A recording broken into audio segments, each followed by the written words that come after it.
Нэгдүгээрт ер нь бол анх дөнгөж сонсоод ер нь бол өнгөрсөн одоо намрын чуулганд те би хаврын чуулганаар улсын хурлын гишүүний эргүүлэн татах тухай хуулийг санаачлнаа гэд би дуу хоолой болсон шүү дээ. Дуу хоолойгоо илэрхийлсэн. За байр суурийг илэрхийлсэн. Тэрнээс хойш ингээд судалгааны ажилдаа ороод ингээд хуулийн төслөө бэлтгэх ажилдаа орсон байсан. За тэгээ хэдийгээр одоо амарцсан ч гэсэн хуулийн ферм хамтарч ажиллаж байгаа газрууд чинь судалгааны хумаа хийгээд те ингээ бүх юмнууд ингээ бэлэн болж байсан. За тэгээд яг өргөн барихын өмнөхөн буюу хаврын чуулган эхлэхийн өмнөхөн ерөнхийлөгч одоо улсын хурлын гишүүний эргүүлэн татах тухай хуулийн одоо төсөл санаачлнаа гэдгээ илэрхийлсэн. За тухайн үед бол миний игдүү хөрсөн бас баяр хүрсэн. Тийм. Игдүү инээд хүрсэн, баяр хүрсэн. Тэр нь юу вэ гэхээр зэрэг төдийгөөс өдийг хүртэл энэ улсад 30-40 жил шахуу те энэ төр засагт ажиллаж амьдарч те энэ төр засгаар амьдарч ирсэн хүмүүс өнөөдөр л ёс зүй гэдгийг санаж сэрсэнд баярлсан. Нэг утгаараа. Нөгөө утгаараа одоо нөгөө хаан шалтан байна гэж хэлээд одоо бурууддаг шиг те одоо ерөнхийлөгч маань тухайн цагтаа улсын хурлын гишүүн байхдаа тэрийн ордонд бусад гишүүдтэйгээд одоо зодоонуудыг хийж исэн асуудал эс хууль хяналтын байгууллагаар шалгагдчихсан тийм юмнууд байсан. Бодлоо биш үстэй. Тэ. Тэгэхээр ийм асуудлуудад өөрөө адилхан оролцож тэ одоо бас л явсан хүний хувьд тэгээд өдийд ингэж одоо санаж сэтсэнд нь бас нөгөө талаар талархалтай байгаа. Яг хүн алдсан байж болно, алдаагаа засч болно. Эргээд улс их орноо ийм болгоё гэж бас бодох босонд нь би нэг талаараа баяртай байгаа. За нөгөө талаар энэ хуулийг яагаад дэмжихгүй байгаа гэдэг үндслэлээ би бүр маш тодорхой яриа. Иргэд одоо жишээлбэл хэлж байна. Ижлэх нь л гарчигтай байвал доторх бүх юм нь ижлэхэн гэсэн үг биш юм аа. Тэ?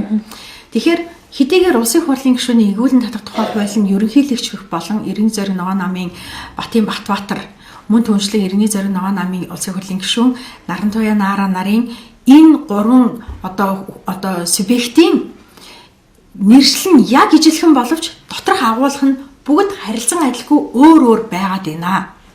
За жишээлбэл ерөнхийлөгчөөс орж ирж байгаа зүйлд нь болохоор тангараг дээр ёс зүйн хэм хэмжээг чандлан сахиж гэж орж ирсэн байна.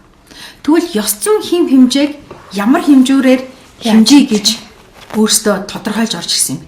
Энэ жишээлбэл хууль санаачлагч өөрөө хуулийг хамгаалдаг. Энэ улсын хурлад гишүүдэд танилцуулаад эдгээр түмэн олон асуулт ирж байгаа те энийг өнөөдөр төрийн байгуулалтын байнгын хорон дээр хамгаалж чадсан нэг ч хүн байхгүй хууль санаачлагчийн зүгээс. За тэгэхээр ёс зүйг одоо энэ улсуудад бол ингэж одоо юу асан байгаа оруулсан байгаа хуульчилж оруулсан байгаа гэж байгаа боловч тэр улсуудад нь ерөөсөө ёс зүйн хэм хэмжээг хуульчилсан юм байхгүй байгаа.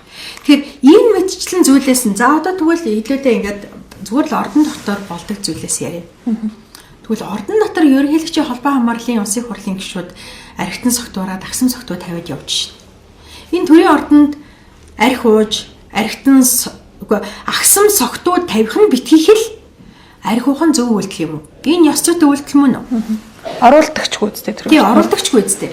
Гэтэл энэ хүмүүс хаанаас ямар шугамар, ямар замаар архи согтууруулах одоо бүтээгдэхүүн оруулж ирээд тэрийгээ бүр уугаа шингээгээд тэгээд тэрнийхээ үр дүн агсан согтуу тавиа явж байгаа юм би. Энэ өөрөө ёс зүйтэй үйлдэл юм уу?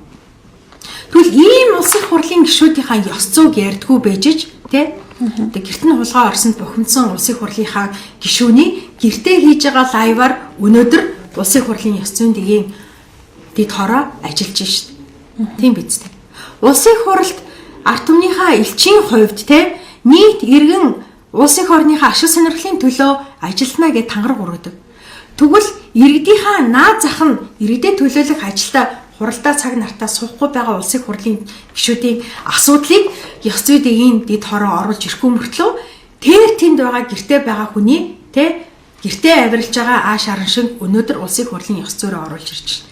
Тэгэхээр энэ өөрөө зүгээр л одоо хэлбэрийн хувьд энэ өөрөө зүгээр ингээд харахад ёс зүй гэдэг маш сайхан хүн болгон тааламжтай хүн болгон хүлээн зөвшөөрнө хинч сонсон зөв штэ ёс зүйтэй байх ёстой. Гэхдээ хэрэгжилт нь ямар байх юм бэ гэдг нь тодорхойг байгаа. Өөрөөр хэлбэл энийг маш субъектив байдлаар ашиглаж болох маш ноцтой хэрэг үүсэж байгаа. Тэгэхээр жинхэнэ ард түмний дуу хоолой болсон гишүүдийг бол энүүгээр боомлоод эргүүлээд татчихна. Харин өөрсдийнхөө эрх ашигын төлөө конотардаг, өөрсдийнхөө эрх ашигт нийцүүлэн ажилдаг гишүүдтэй бол нүдэн анж өгнө шүү дээ. Тийм биз дээ. Ёс зүйн дэгийн дэд хорооноос ахвалал нүдэн аниад өгчвөл энэ цаашаа улсын хурлаар орохгүй, энэ цаашаа жицээр явахгүй. Тэгэхээр ёс зүйн дэгийн хороо нь өөрөө одоо өнөөдөр хэрлэн гишүүнээр ахлуулж байна. Тэгвэл хэрлэн гишүүн ёс зүйтэй хүмүүс юм уу?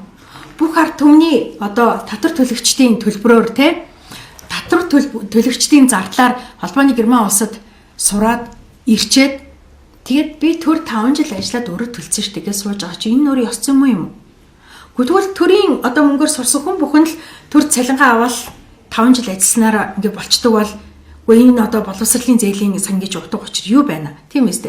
Тэгээд татвар төлөгчдийн мөнгө нь эргээд татвар төлөгчдийн сайн сайхны төлөө зориулагдах ёстой байтал мэдээлэлд ойр, улс төрд ойр их хүмүүдийн тэгээд тухайн үедээ намрын инх баяр ерөнхийлөгч хийжсэн. Намрын инх баярын туслах хийжсэн энэ хэрлэн гишүүн өнөдр ямар замаар энд орчихсон би бол мэдэхгүй. Гэхдээ энэ хүн тухайн үед ерөнхийлөгчийн туслах хийжсэн энэ мэдээлэлд ойр байдлаа ашиглаад ард түмний татварын мөнгөөр сураад ирсэн байгаа байхгүй.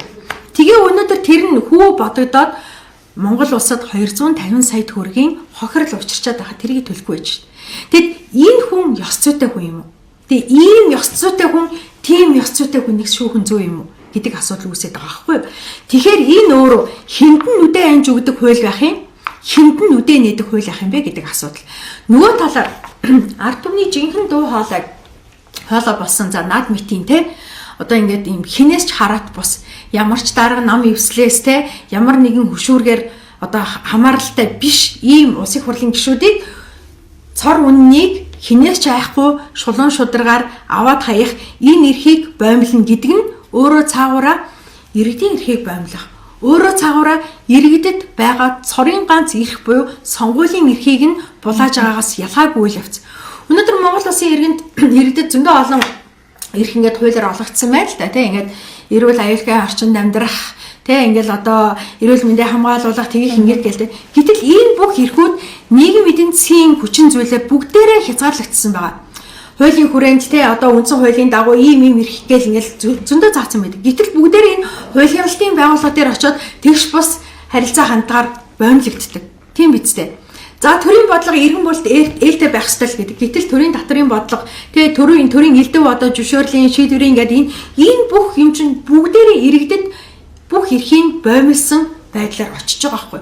Тэгэхээр иргэнд яг өнөөдөр ямар эрх цорын ганц эрх байна гэд бодоод үзэхээр та хоёр ч өөрсдөөсөө сайн асуугаар. Цорын ганц сонгуулийн эрх л байна. Энэ сонгуулийн өдөрт цорын ганц эрх эдэлдэг энэ эрхээ өнөөдөр Монголын ард түмэн энэ гоё ёс зүй гэдэг гоё үгийн дор алдах маш том эрсдэл байгаад байгаа байхгүй. Тэгэхээр энэ өөрөөр хэлбэл одоо энэ төр засагт чинь одоо нийтээрээ одоо шудраг хүмүүс биш байгааг одоо харж штэ. Талаараа хуваагдчихал байж штэ. Тал нь эрх ашигынхаа төлөө энэ ингээд гоё ёс зүйтэй байх хэвээр. Тэгвэл энэ өөдөөс хараад сууж байгаа өрөөнд энэ тамхитай хууль батлагдсан юм уу? Ордон дотор тамхи татах ёс зүй юм уу? Хууль зөрчсөн. Энд чинь ёс зүй битгий хууль зөрчсөн асуудал болж байсан. Ордон дотор намынхаа одоо эрх ашигын эсрэг ажиллачаад намынхаа гишүүдийн амьдрал амжиргаа ажил үйлсийн эсрэг ажиллачаад өөр эрх баригч намын гишүүдтэй архитаал тоглоол тэгэл ханцундаа наймаалцаал ингээ явж байгаа хүмүүс өнөөдөр ёс зүйтэй юм уу?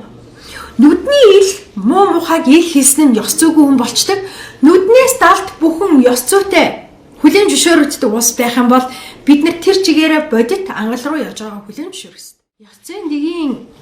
Ёс зүйн дэд хорооны дарга хэрлэн 48 одоо иргэдийн гомдол саналыг үндэслээд 4 одоо үндэслэл бүхий категорид намайг ёс зүйг одоо зөрчсөн байна гэд гаргаад ирсэн байсан шүү дээ. Тэгэхдээ өргөдөл гомдлын маягт хангасан хангаагүй нэгтлаагүй.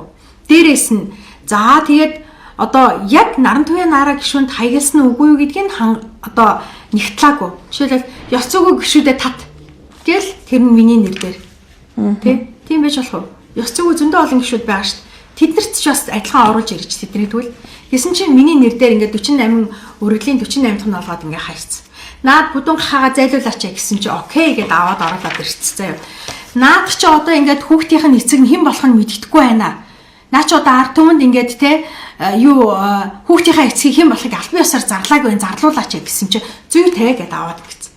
Ийм ингэж чи мөхөл бүтэн Монгол улсын их хурал эцтэй. Гэхдээ зүгээр л нэг бүр хаа нэгтэй байдаг те нэг хүмүүсийн нэг зүгээр нэг ингээд сайн дураараа одоо ингэсэн хөдөлөө энийг ингээ гисэн нэгдэл биш үсттэй. Бүхэл бүтэн Монгол улсын их хурал ингэж ажиллаж байгаад үнэхээр эмгэнэлтэй байгаа. Тэгээд ёсын орооныхоо хурлыг зарлалцсан. Тэгээд одоо нөгөө гишүүд нь бүр ичиж өгөх гээд ирээгүй. Яаж ийм юмд ирээд эрс бүрдүүлээд те ийм асуудлыг хилцээ суучих юм бэ? Тэгэхээр ёсын тэгэнтэй тороо ийм байдалтай байгаа учраас цаашдаа энэ хууль батлагдвал зүгээр тэр чигээрээ зүгээр л тороолуудаа явуулаад энэ муу миний үгэнд орохгүй шүү дээ. Энэ муу даргын үгэнд орохгүй байна. Одоо тэгээ дээрэс нь энэ дарга нарын хитэн хорчин байдар гэдэг нэг тойрон хүрээсэн баахан хитэн хуулиач мэдхгүй юмнууд те. Одоо ерөнхийлөгч бол парламентыг хянах эрхтэй гэх ингэ явж шүү. Гэхдээ ийм одоо хуулиа наад захын хуулиа мэдгүй хүмүүсээр ингээд хорлуулаад байгаагаа бас зарим нэг хүмүүсээс ойлгосоо гэж би бодож байна. Үнэхээр чин сэтгэлээсээ хүсэж байна. Уг нь бол муу хүн биш шүү дээ манай ерөнхийлөгч. Сайн хүн байхгүй юу? Гэхдээ сайн хүн ч сохордог юм байна гэдгийг л би ойлгож байна.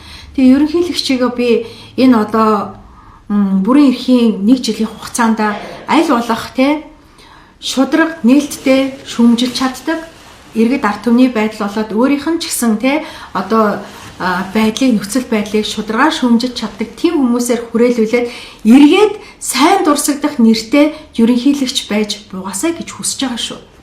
Нэгдэ хорчин бандраар хүрээлүүлчихэл нүвэ энэ юу вэ?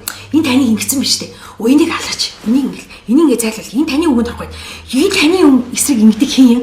Энийг явуул л дээ. Энэ одоо ингэж болохгүй шүү дээ. Юу гэсэн үг юм бэ? Ерөнхийлөгч тааж нь бол одоо ингээл тааж нь бол одоо ингээл ийм хүмүүс хүнийг алдаг. Ийм хүмүүс эргээд хин нэгнийг те долоож дараагийн ерөнхийлөгчийг долоож явдаг. Энэ долоож байгаа энэ бүх цаг үед те долгинуур зусарч бялдууч ноёдууд Монголын төрийг баллаж байсан түүхийг битгий мартаарай гэж би хэлмээр байгаамаа. За би тэгэд өөрийнхөө өргөн барьсан хуулийг одоо бас энд танилцуулчих гэж бодож байна. Минийх бас ерөнхийлөгчийн улсын хурлын гишүүнийг эргүүлэн татах тухай хуулийн төсөлд нэмэлт өөрчлөлт оруулах тухай гэж орж ирж байна. Гэхдээ би одоо ингэж харсан. Юу ч харсан бэ гэхээр улсын хурлын гишүүний өргөж байгаа тангараг өөрөө маш тодорхойгүй байна. Яг тодорхойгүй байна гэж үзэж байгаа гэхээр зэрэг нийт иргэн улсынхаа ашиг сонирхлын төлөө байж авилга одоо ашиг сонирхлоос ангид байж одоо тангаргаасаа үнэн ч ингэж байхад тангархлаа. Тангаргаасаа нийцвэл хуулийн хариуцлага хүлээн гэсэн байна. Тэгвэл тангаргаасаа няцаад байгаа хүмүүсийг хизээч энэ одоо тангарагч нь хэрэгжүүлэхгүй байгаа зү. Ялгаж салахгүй байгаа зү. Тангаргаасаа няцаад иргэдийнхаа эрх ашигын эсрэг ажилтсан хүмүүсийг хизээч авч хэлцгүй байгаа зү. Тэгэхээр энэ тангараг дээр өөрөө хуульд заасан энэ асуудлыг одоо хуулийн хүрээнд хуулийг нь өөрөө шигтгэж оруулах хэрэгтэй юм байна гэж оруулж ирж байгаа. Яагаад гэвэл хуульд хоригдсан зүйлийг хийхгүй байх тийм биз дээ. Хуульд хоригдсан зүйлийг хийчээд эдгэр чинь ингээд хуулиар хамгаалуулаад яваад байгаа биз дээ. Өөрөөр хэлбэл тангараг нь хүртэл ингээд тангаргаасаа ахуулаад маш тодорхойгүй хэтэрхий өргөн цар хүрээтэй байгаад хэмжих боломжгүй байна. Тэгэхээр зэрэг хуульд хоригдсан одоо зүйлийг хийхгүй байх гэж оруулж ирье гэж оруулж ирсэн. Гэтэл энд болохоор яаж юм хэрэг зэрэг тийм юм байхгүй. Ерөнхийлөгчийнх дээр болохоор ёс зүй гэдээ оруулаад ирсэн. Ёс зүйг хуульчилсан хэдхэн л улс орн байдаг. Ёс зүйг хуульчлаад төр засаг нь дампуураад ардчлаа алдаад дампуурсан Венесуэл улс байна. Латин Америкийн хэдэн улс байна. Одоо ингээд ядуу буураагаараа алдартай мөнх цэлмэг гэдэг одоо аялагчийн одоо үзүүлээд байгаа улс орнууд тийм байна. Тэгвэл нөгөө талд парламентийн одоо дархлааг бэхжүүлсэн ямар ч улс оронд ёс зүйн хэмжээг хуульчлаагүй байгаа. Энийг маш сайн ойлгох хэрэгтэй. Нөгөө талаар олон улсын парламентийн холбооноос одоо 2025 оны 11-р сард Монгол улсыг парламентийн засаглалтай улсаас бэлгэдлийн шинжтэй ерөнхийлөгчийн парламентийн засаглалтай улс болсон байна гэдгийг гаргаад ирсэн. Зарласан байна. Тэгэхээр бид нар арчилсан улс мөн үү? Цаашид байх уу гэдэг энэ өөрөө суурьчин аль хэдийн ганхаад эхэлсэн байна. Энэ одоо өнөөдөр за ерөнхийлөгч хүрэлцэх сайн байж болно те. Дараад энэ ерөнхийлөгчийн энэ одоо статуст хэн нэгэн ямар ч хүн гарч ирсэн үл хамааран ерөнхийлөгчийн эрх мэдэл хуулиар заагдсан тэр хэмжээнд л байх ёстой. Энэ асуудлыг өөрөө парламент одоо ярих ёстой болсон юм шүү. Өнөөдөр ерөнхийлөгчийн эрх хэмжээ хязгааргүй чимшиг те тодорхойг байгаад байна шүү дээ. Цэцгийн гишүүдийг томилж гэн, шүүгчийг томилж гэн, батлан хамгаалахын салбарыг удирдах гэн те. За тэгээд одоо хориг тавьж гэн, хууль санаач чинь гэдэг одоо маш олон өөрөөр хэлбэл ард түмний засаглал буюу парламентын засаглалтай давхцсан маш олон юмнууд байгаад байгаа байхгүй. Тэгэхээр ингээд хоёр засаглал хоорондоо ингээд харш байгаад байгаа юм. Монгол улс чинь бол парламентын засаглалтай буюу бүх ард түмний засаглалтай улс байхгүй. Тэгсэн чинь одоо ингээд бид нар ингээд айж ухнаар ингээд бусаад орчд. Тэгээ айж ухнаар бусаад орсныг олон улсын парламентын холбоо судалгаа явуулаад гаргаад ирсэн байж байна. Гэтэл араас нь дахиад энэ ерөнхийлөгчийн энэ орж ирж байгаа хууль хүн харахад ёс зүйг нь ингээд те хэмжигч байгаа юм шиг ёс зүйгээр ингээд ёс зүйтэй байлгах байгаа юм шиг ийм сайхан те гоё байгаад байгаа байхгүй. Гэхдээ энэ өөрөө иргэдийн те ардчлал энэ Монгол улсын ардчлалд нэлээд харш байж болох зүйл энүүгээр орж ирж байгаа нь өөрөөр хэлбэл улсын хуралд байгаа чөлөөт дуу хоолойг өөрсдийнх нь эсрэг те дуу хоолойг нэг нэгээр нь татах маш том үндэслэл болж байгаа юм аа л гэдгийг иргэд маань бас ойлгосоо л гэж үзье.